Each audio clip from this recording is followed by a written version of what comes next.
Good morning, students. Today we are going to see about offer and acceptance.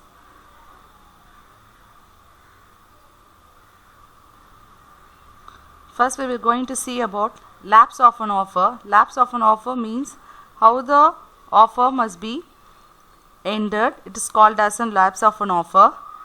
So the offer should be accepted before it lapses. It means we have to give the acceptance before cancellation of an offer. The offer must be comes to an end in two modes. The one is revocation and second one is rejection. The revocation it's a cancellation. So in two modes we can end the offer. So first we will see about what is revocation. Revocation means it is a withdrawal or lapse of offer. So first type of revocation, so it's lapsed by the expiry of reasonable time. Once the time is over, we cannot accept the offer. So in case law, the case law name is Head vs. Deakin. In this case law, H offered to sell wool to D on Thursday. So H is the offerer, D is the offeree. So H make the offer to D to sell the wool on Thursday. So we have 3 days to accept the offer, but D accept the offer on Monday. So he did not accept the offer within that particular 3 days. So the offerer, this means by H, sold the wool to some other person. So once the time is over, the offer cannot be accepted.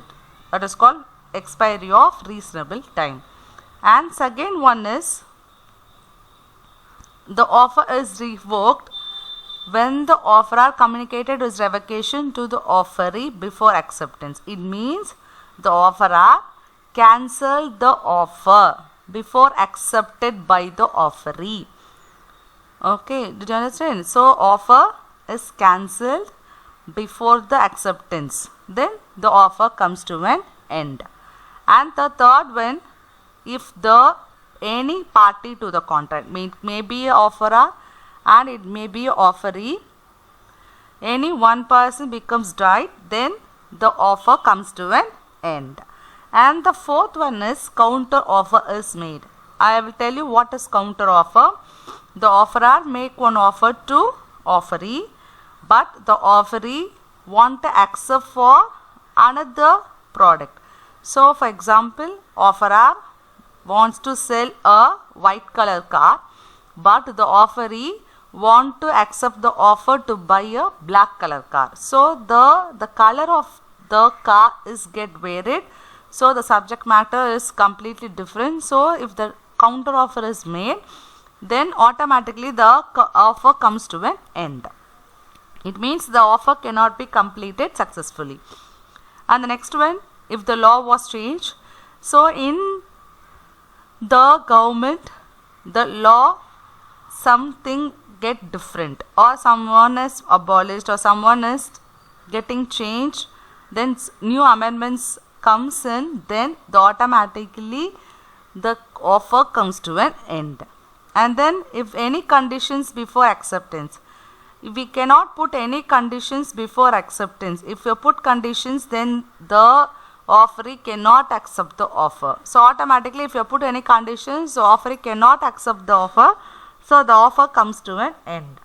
And the last one is the offer was accepted in a different mode other than the prescribed mode. It means if you want to convey the information through the mail, the offerer told that offeree you have to give the acceptance to the mail, but the offeree cannot accept the offer in mail.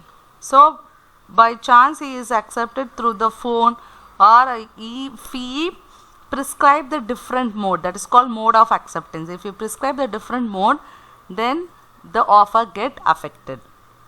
So these are the ways the offer comes to an end. And the next one is we are going to see about by rejection. Rejection means it's mean by cancellation. we can be rejected in three ways. One is the offeree. Offeree means the person one who accepts the offer is called as an offeree. The offeree expressly communicated his rejection. So expressly means in words spoken or written to the offerer, he don't want to accept the offer. So expressly communicated rejections to the offerer, then the offer comes to an end. And the next one is if the offeree makes counter offer. Same point, if the offeree makes counter offer to the offerer, then the subject matter of the contract get different, so the offer comes to an end. And the last one, if the offeree gives the conditional acceptance, then the offerer cannot accept the offer. So the offerer get an conditional acceptance from the offeree, then the offer comes to an end. Next we are going to see the what is acceptance.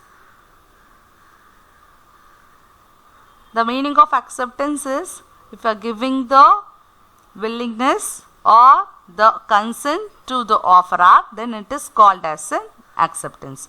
Otherwise we can call it as once you accept the offer, it is called as an acceptance. Its definition is when a person to whom the proposal is made signifies his assent thereto, the proposal is said to be accepted. So once you are giving his assent to the offerer, then only it is called as an acceptance. So shortly we can call it as a proposal when accepted becomes a promise. So that promise is called as an acceptance. The next one is types of acceptance.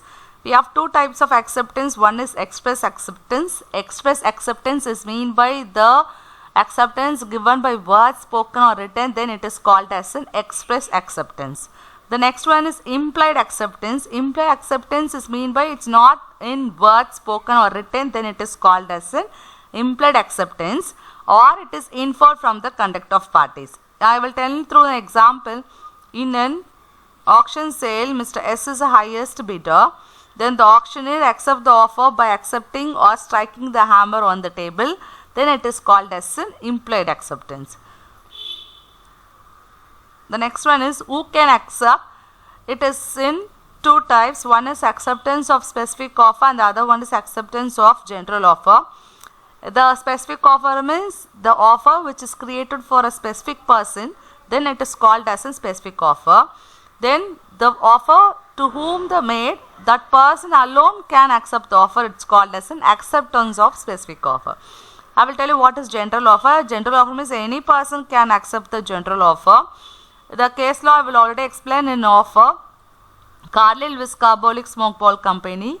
So Carbolic Smoke Ball Company give one advertisement in the newspaper that regarding the medicines and with the prescriptions, how to use the medicines, and the Carlyle use that medicine in the prescribed manner. Then he is affected with influenza. Then the Carbolic Smoke Ball Company give the rewards to the Carlyle. Next we are going to see about essentials of valid acceptance. The first one is acceptance must be absolute and conditional.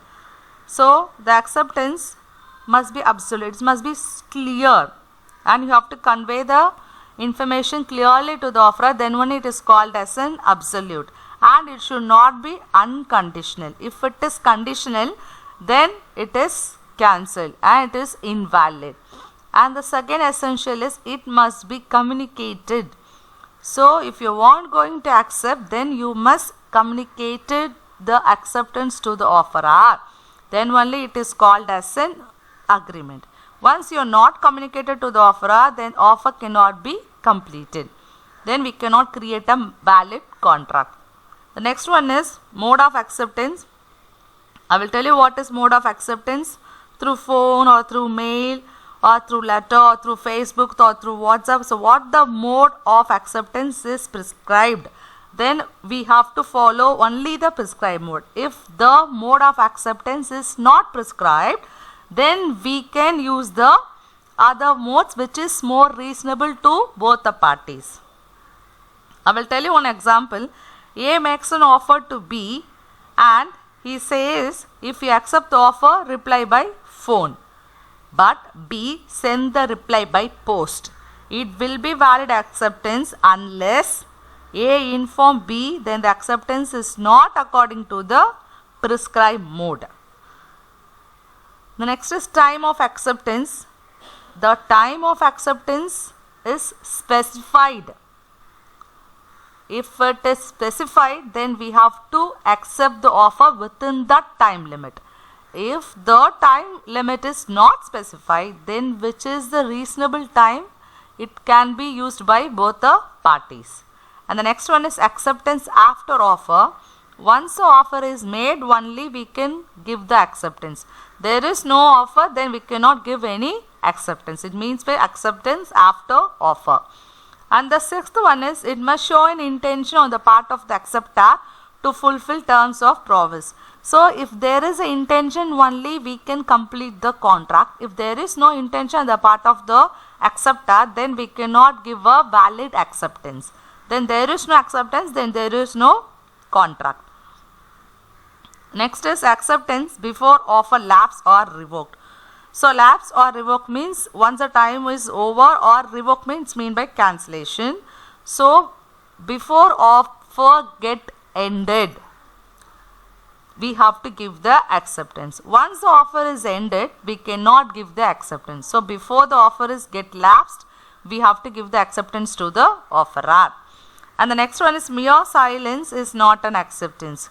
Once a person is not communicated, or once a person is failure to answer to the offerer, then the offerer cannot take it as an acceptance. So I will tell you an example.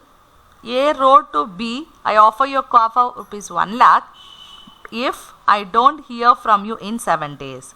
If I don't hear from you in 7 days, if there is no reply from 7 days, then I assume that it is accepted. B did not reply within that 7 days, then there is a contract. So we cannot assume that silence is not an acceptance. So there is no contract. Next one is acceptance must be given by the party to whom the offer was made. If it's A make the offer, then the B can acceptance given to A only. We cannot give the acceptance to some other person. Okay, so which person make the acceptance, that person only can accept the offer. So third parties cannot accept the offer. The next one we are going to see about communication of offer, acceptance and revocation. The first one is communication of offer. The communication is completed once it is reaches the knowledge of offeree. Okay, the to whom is made is called as an offerer. Next one is communication of acceptance. The communication of acceptance is complete when it reaches the knowledge of offerer. And then communication by telephone. Telephone is both the person's actual presence is more important, then only we can do the communication through telephone. Next one is communication of revocation. The communication of revocation of offer is completed when it reaches the offeree. So revocation means it's in cancellation. So you can cancel the offer, then it reaches the offeree, then it is completed. And then revocation of acceptance is complete when it reaches the offerer. So you don't want to accept the offer, then you must communicate it to the offerer that I don't want this offer. So if the communication is not reached, then the offerer cannot cancel the offer. And then the communication of offer must be given before the communication of acceptance. So once the offer is created, only we can give the acceptance. Their offer is not created, then we cannot give the acceptance. And then communication of revocation of acceptance cannot be made once it is accepted. So once you accept the offer, you cannot cancel. I don't want this accept. I don't want this offer. Once you are accepted, then you cannot convey that. You cannot cancel that contract. So an offer once accepted, it cannot be cancelled. It is called as a contract. Thank you for watching this video.